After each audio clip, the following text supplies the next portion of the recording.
Dolim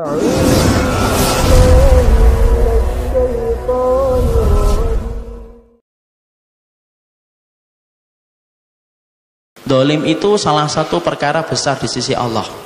Babani maftuhani muajjalani fid dunya qabla al-akhirah. Ada dua pintu yang selalu dibuka oleh Allah, dibalas di dunia sebelum dibalas di akhirat. Itu dua. Yang pertama al-baghyu, kalau kamu dolim kepada saudaramu. Yang kedua al-uquq, kalau antum durhaka kepada orang tua. Jadi kalau kita ikhwan, antum baru ngaji kemudian mendolimi orang, baru ngaji saja, mungkin antum sembari senyum ketika antum mendolimi beliau, mendolimi dia. Mungkin antum senyum, ingat dolim itu utang. Kalau ndak antum bayar besok, lusa. Kalau nggak lusa, maka lusanya lagi. Tapi yang jelas kedoliman itu pasti dibayar. Kalau tidak di dunia, pasti di akhiratnya.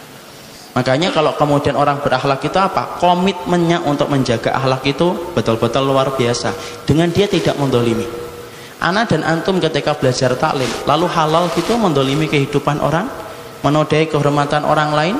Kalau saya ustadz ngajarkan kitab sunnah, lalu halal bagi saya untuk mendolimi orang lain. Antum kemudian ikut taklim di masjid dengan nama bahwasanya kajian antum kajian ilmiah, lalu halal bagi antum untuk mendolimi setiap kehormatan orang. Ada apa dengan yang kita pelajari? Makanya kalau kemudian kita memahami kehidupan akhlak, yang pertama kaful ada, jaga supaya tidak mendolimi orang. Padahal kita tahu itu hutang, dan kita harus paham Allah tidak pernah memulai di dalam Al-Quran ikhwan kata wailun di dalam Al-Quran. Antum kalau buka dari Al-Baqarah sampai An-Nas, tidak pernah Allah memulai surat di dalam Al-Quran dengan kata wailun, kecuali hanya dua surat, wailul lil mutaffifin sama wailul likulli humazatil lumazah. Wailul lil mutaffifin itu berkaitan tentang harta saudara antum. Jangan diambil, jangan dikurangi, jangan dipinjam tanpa niat untuk membayarkan. Hati-hati. Kenapa?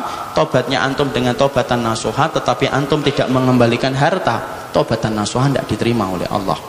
Saya tobat Ustaz, dari apa? Hutang Ustaz. Tanya berapa Pak? 60 juta. Sudah dibayar? Nah, itu Ustaz belum. Anda bisa bayar dulu baru tobatan nasuha. Makanya sampai kita sesolih apapun diri kita, sampai kemudian kita mati membawa utang, sesolih apapun, perkara halal yang menghalangi surga itu adalah utang. Kenapa Ustadz? Karena ada harta saudara antum. Makanya sampai Nabi mengatakan innal mu'min inna nafsal mu'min mu'allaqatun baina sama'i wal ardi bidainihi hatta yuqda dainuhu. Sesungguhnya ruhnya orang yang beriman itu di antara langit dan bumi. Kalau dia punya utang, selama utang itu tidak dibayarkan, sampai utang itu dibayarkan, dia tersiksa antara langit dan bumi kalau dia meninggalkan utang dan tidak dibayarkan. Itu harta. Makanya jangan main-main masalah harta tentang saudara kita. Yang kedua, wailul likulli humazatil lumazah. Yang kedua itu apa? Wailul likulli humazatil lumazah. Celaka bagi orang yang suka mencela, suka menodai kehormatan orang. Karena apa? Hati-hati, itu perkara yang berat di sisi Allah. Karena kehormatan seorang mukmin itu tidak ringan di dunia. Setiap kita ngomong, ingat setiap apa yang antum omongkan, setiap apa yang antum tuliskan, itu akan mencari pelakunya di dunia. Kalau tidak ketemu, nyari antum di akhirat. Dan itu menjadi perkara yang berat. Kenapa? Kehormatan seorang mukmin itu harganya mahal. Kemarin berkali-kali saya sampaikan, orang itu ikhwan hari ini banyak yang takut sama riba. Alhamdulillah, segala puji bagi Allah yang telah membukakan hati kita sampai paham riba. Tapi ternyata ketika dia takut riba, dia tidak takut menodai kehormatan orang yang beriman. Padahal dosanya riba yang paling ringan yaitu adalah berzina dengan ibunya sendiri. Berzina, bukan nikah loh ya, berzina. Dan sesungguhnya riba itu 73 pintu sampai 79. Yang paling berat dari dosa riba itu apa? Menodai dan melanggar kehormatan seorang yang beriman. Itu harganya mahal. Jadi maaf ikhwan, kalau antum dapati ada WTS di pinggir jalan, dia menjajakan dirinya selama 60 hari berturut-turut, laris dia, laku. Setiap malam selalu ada laki-laki hidung belang dan hidung bintik-bintik yang kemudian memasang dia. Sampai 60 hari berturut-turut, kemudian dibandingkan dengan kita ketika menodai kehormatan fulan tanpa kita ngerti dan tanpa kita pahami, afwan loh, sesungguhnya dosanya dia lebih ringan daripada dosa kita di hadapan Allah. Kenapa? Kehormatan seorang mukmin itu harganya mahal.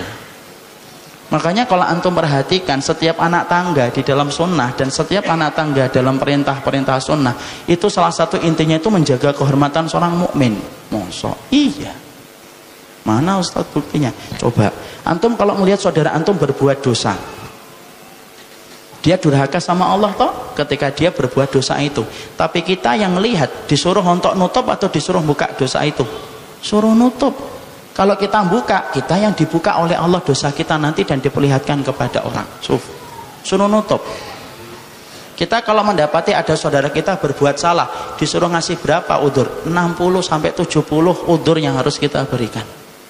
Bahkan sampai ketika kita mati, akhi, maka kalau kita pengen dimandikan, orang yang memandikan kita itu syaratnya dua. Satu, alim, dia ngerti bagaimana cara memandikan dengan sunnah. Yang kedua, dia solih.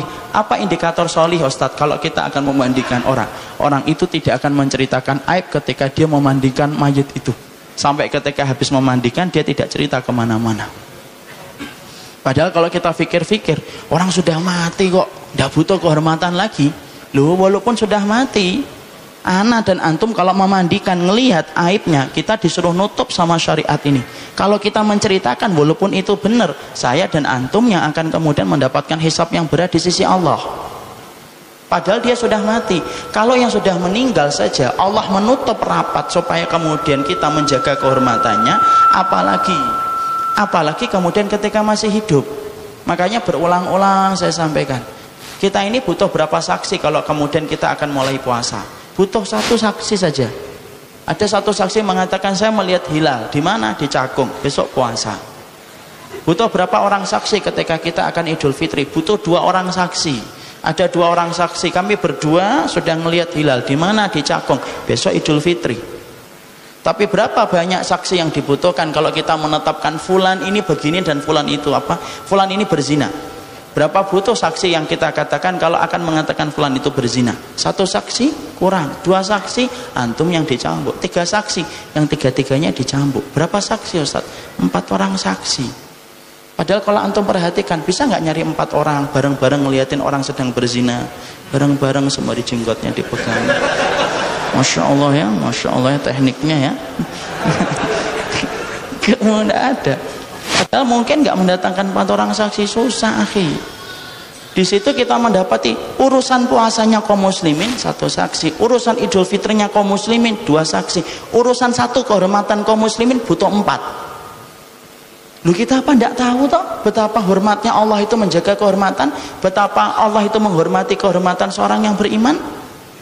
Makanya orang yang kemudian mereka berakhlak yang pertama itu apa? Kaful adha. Dia mencegah dirinya untuk tidak mendolimi, karena dia paham kehormatan seorang mukmin itu harganya mahal, betul.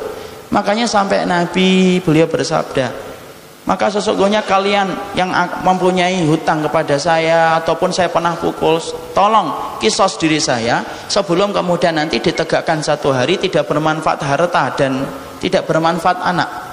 Nabi saking takutnya kepada kezaliman meminta para sahabatnya, kalau ada di antara sahabat yang pernah didolimin sama beliau, beliau minta ayo tegakkan kepada saya sebelum nanti di hari kiamat itu kemudian tidak ada lagi yang bisa menembusnya kecuali harus mengorbankan amal.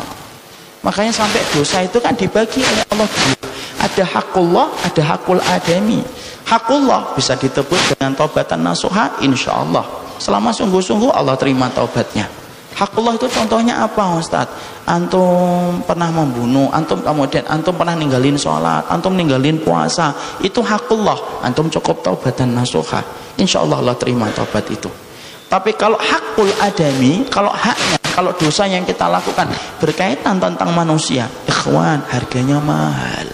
Allah tidak akan pernah menerima taubat kita sampai kita minta keridhaan dari orang yang kita renggut haknya dia ketika dalam kehidupan. Kita kembalikan